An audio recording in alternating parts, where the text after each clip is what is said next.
peuple du Burkina Faso, camarades combattants pour la liberté, pour la paix et l'indépendance réelle. C'est un plaisir pour moi et un honneur de m'adresser à vous en ce jour mémorable, marquant donc le 63e anniversaire de la proclamation de l'indépendance de notre chère patrie, le Burkina Faso. Mais avant tout propos, permettez-moi de rendre grâce à Dieu Tout-Puissant qui nous a permis aujourd'hui de pouvoir nous tenir ici et nous adresser à la nation entière. Permettez-moi également de rendre donc un hommage à tous ces combattants qui bravent vents et marées et qui nous permettent de survivre. Permettez-moi de rendre un hommage à tous ceux qui ont perdu la vie dans ce combat. Tous ceux qui sont aujourd'hui sur les lits d'hôpitaux et qui cherchent à recouvrer la santé, nous prions Dieu qu'il leur accorde meilleure santé. Et que ceux, les êtres chers que nous avons perdus, nous prions Dieu également que la terre libre du Burkina Faso leur soit légère. Camarades, permettez-moi une fois de plus de rendre hommage à tous ces fils et filles du Burkina Faso restés à l'arrière, qui ne ménagent aucun effort pour permettre à ceux qui sont au front de pouvoir se battre. Tous ceux qui contribuent à l'effort de guerre, tous ceux qui sont engagés, qui prient jour et nuit pour que la paix puisse revenir au Burkina Faso. J'irai aussi mettre en garde les valets locaux de l'impérialisme qui sont à l'arrière, ici avec nous, à l'intérieur du pays comme à l'extérieur, de changer de fusil d'épaule.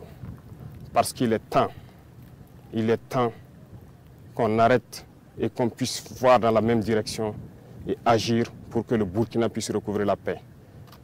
Nous n'allons plus dérouler le tapis rouge à ces valets locaux parce qu'il y a un temps à toute chose. Il y a de cela plusieurs années, le Burkina Faso connaît sa page la plus sombre de l'histoire. De quoi s'agit-il? Ce terrorisme qui nous est imposé, qui nous endeuille et qui nous empêche de vivre n'est qu'une manifestation violente de l'impérialisme. Ces impérialistes, en plus de piller nos États, en plus de nous spolier, à travers les valeurs locaux qu'ils ont mis à la tête de nos États, États d'ailleurs qu'ils considèrent comme étant leur sous-préfecture, aujourd'hui a atteint son paroxysme en nous envoyant une horde de criminels qui tuent hommes, femmes et enfants. Nous supposons que c'est l'apogée de l'impérialisme et du néocolonialisme. Le vaillant peuple de Burkina Faso va les accompagner dans le déclin. Il y a un an de cela, nous nous sommes offusqués et nous nous sommes révoltés contre la manière de mener cette guerre. Le peuple nous a confié une mission. Nous ne doutons aucunement de notre peuple, de sa vaillance, de sa résilience. Ce peuple qui n'abdique jamais, qui n'abandonne pas, qui fait face à l'adversité. Nous avons décidé, en toute âme et conscience, de prendre la destinée de cette patrie et de mener la guerre. Parce que la guerre pourrait durer si jamais on ne la menait pas. En témoignent ces cellules dormantes qui se sont subitement réveillées lorsque nous avons décidé d'enclencher le combat. Ces derniers jours, vous avez pu remarquer l'intensité de la bataille qui nous reconforte dans notre thèse qu'il y avait plusieurs cellules dormantes qui devraient entretenir cette guerre pendant des décennies et des décennies. En engageant cette bataille, nous avons fait appel aux fils et aux filles de la nation. Nous ne doutions point. Les gens ont répondu présent. Plus que ce que nous estimons, et aujourd'hui encore plus, les gens sont déterminés à s'engager pour la bataille. Nous remercions ce vaillant peuple d'avoir compris ce message. En plus de cela, nous avons souhaité à ce que le peuple finance sa propre guerre. Ce qui a été compris. Aujourd'hui, les gens soutiennent, appuient les forces combattantes comme ils peuvent. Beaucoup de choses sont faites, mais nous allons encore demander encore plus de sacrifices. Merci à ce peuple qui a compris que la seule manière d'y arriver, c'est de faire sa propre guerre une bonne fois pour toutes.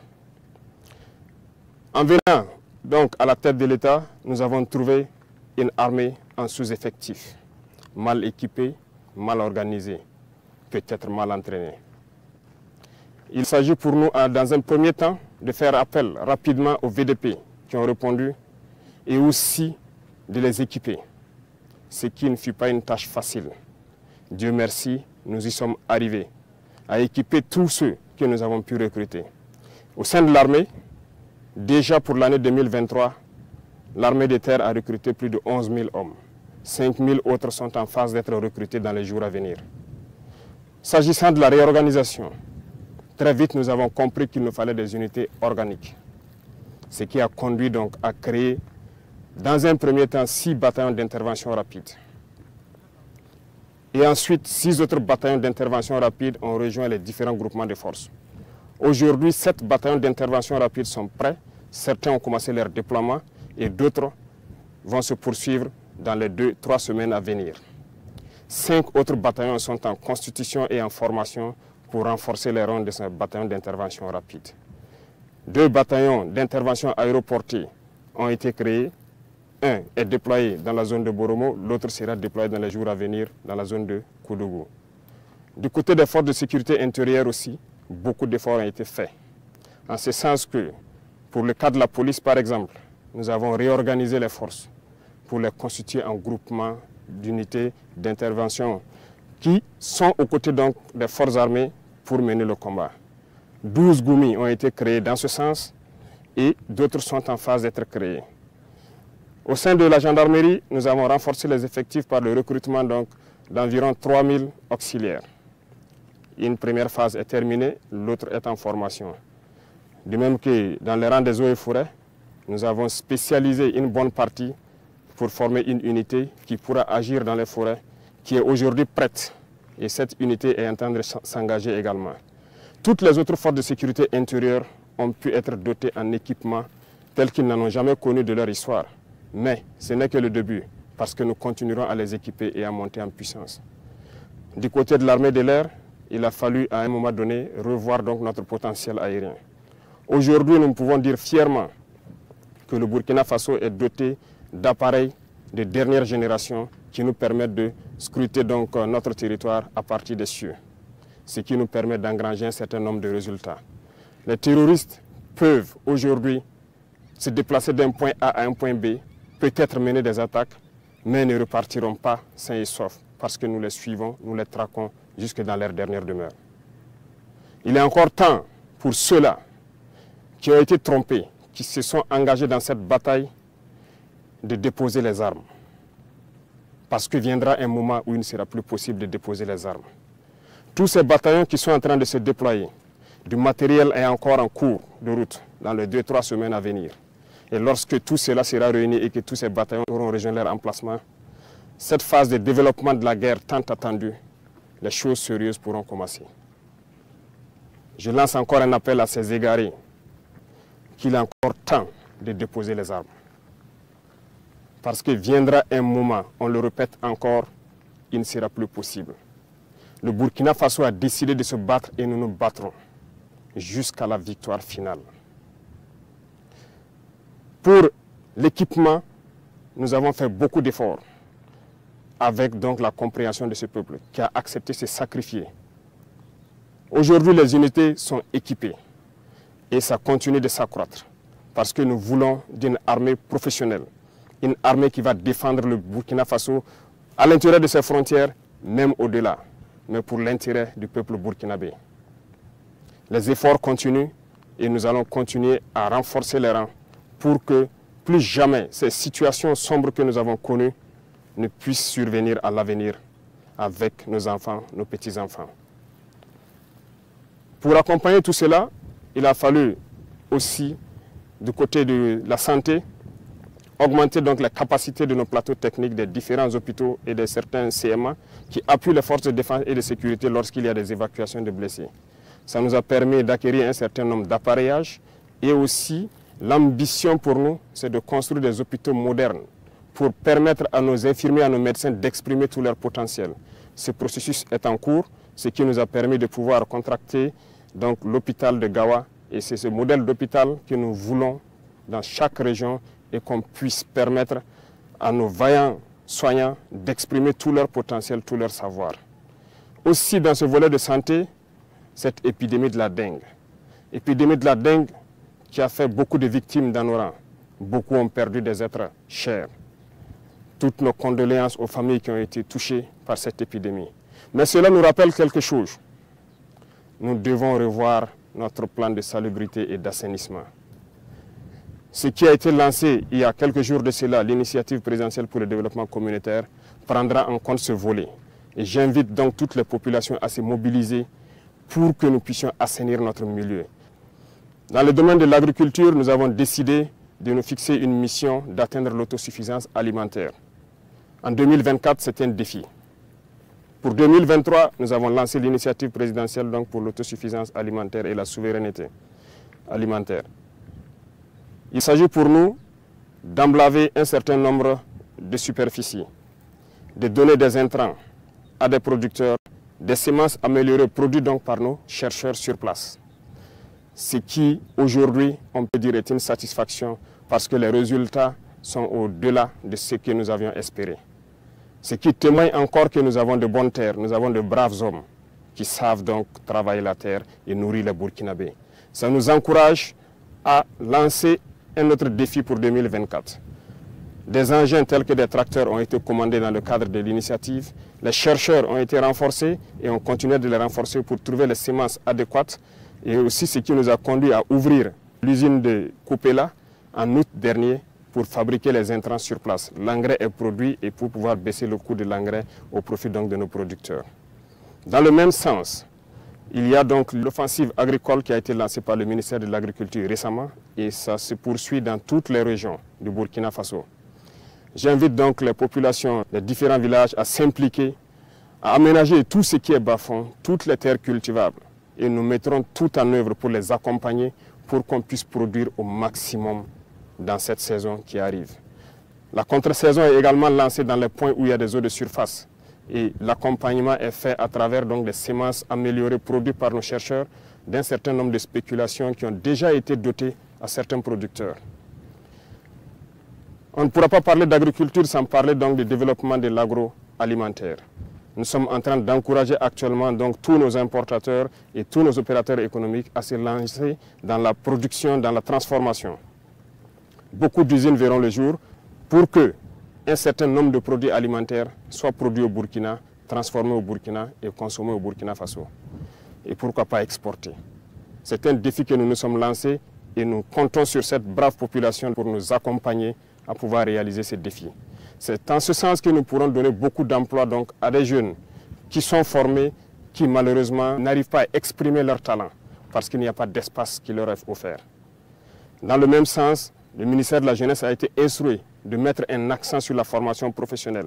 Cette mutation est en cours en fédérant donc toutes les écoles et tous les centres de formation professionnelle pour que nous ayons une meilleure vue de la formation donnée et de ce dont nous avons besoin pour le développement de notre chère patrie.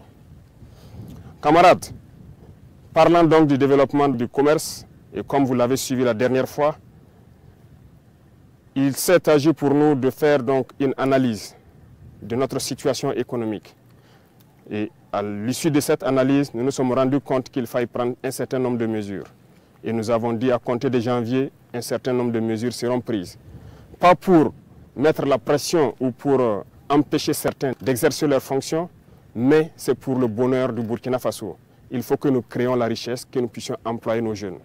C'est dans ce sens que nous allons développer le commerce interne. Nos commerçants qui quittent les villes vers les campagnes, nous allons encourager à ce que ces produits qui partent vers nos campagnes soient produits au Burkina Faso. Donc, nous invitons tout un chacun à prendre cette donnée et à mûrir les projets nécessaires pour que, en 2024, nous puissions donc atteindre cet objectif-là. Sur le volet donc de la coopération, un bon nombre de partenaires ont refusé de nous accompagner, de nous aider à acquérir le minimum d'équipements. Jusqu'au jour d'aujourd'hui, certains équipements dont nous avons payé des avances auprès de certains pays qui sont favorables à nous les livrer, les licences ont été bloquées par d'autres États impérialistes qui n'ont aucun intérêt à ce que nous puissions évoluer dans notre guerre. Par contre, plusieurs autres États ont accepté d'ouvrir leurs portes. C'est le lieu pour moi donc de les saluer et de les remercier pour leur engagement aux côtés du Burkina Faso dans cette lutte. Ici en Afrique, nous avons jugé nécessaire de nous mettre ensemble, surtout au Sahel. Parce que nous ne pourrons rien faire sans union. Ce qui a mené donc à la création de l'Alliance des États du Sahel. Une alliance de défense a priori, mais qui évoluera vers une alliance économique et bien plus. L'AES est un espace qui est aujourd'hui victime de terrorisme barbare, violent.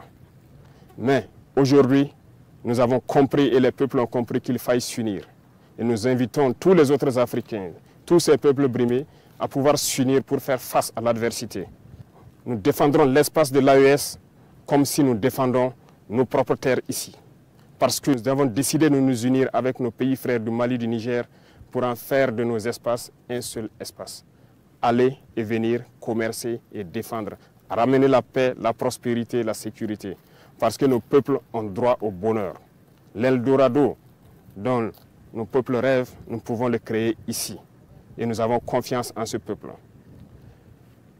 M'adressant donc aux travailleurs qui ont déjà consenti beaucoup d'efforts pour le Burkina Faso, je vais encore vous demander plus d'efforts en 2024. Il y aura certaines mesures qui seront prises pour encore accentuer sur la contribution à l'effort de guerre. Ça va toucher les travailleurs du public et du privé et aussi les entreprises sur leur intérêt brut. Le taux sera fixé, mais cela doit nous permettre de pouvoir augmenter premièrement la prime de nos vaillants VDP d'au moins 35% et aussi de les assurer une certaine assurance vie, de sorte que lorsqu'ils sont blessés ou lorsqu'ils tombent au champ d'honneur, que la prise en charge soit meilleure que ce que nous connaissons. Donc, il y aura plus de sacrifices qui doivent être consentis à l'endroit donc de ces vaillantes populations qui ont accepté de répondre et qui se battent jour et nuit sur le terrain.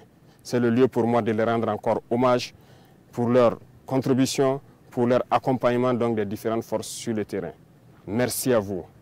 Je ne saurais terminer mon propos sans remercier toutes ces forces combattantes qui se battent sur le terrain jour et nuit pour que nous, à l'arrière, nous puissions vaquer à nos occupations. Remercier donc tous ces travailleurs, commerçants, paysans et éleveurs qui se battent aussi et qui contribuent à ce que nous puissions mener cette guerre et libérer nos terres. Vive le Burkina Faso, la patrie ou la mort, nous vaincrons.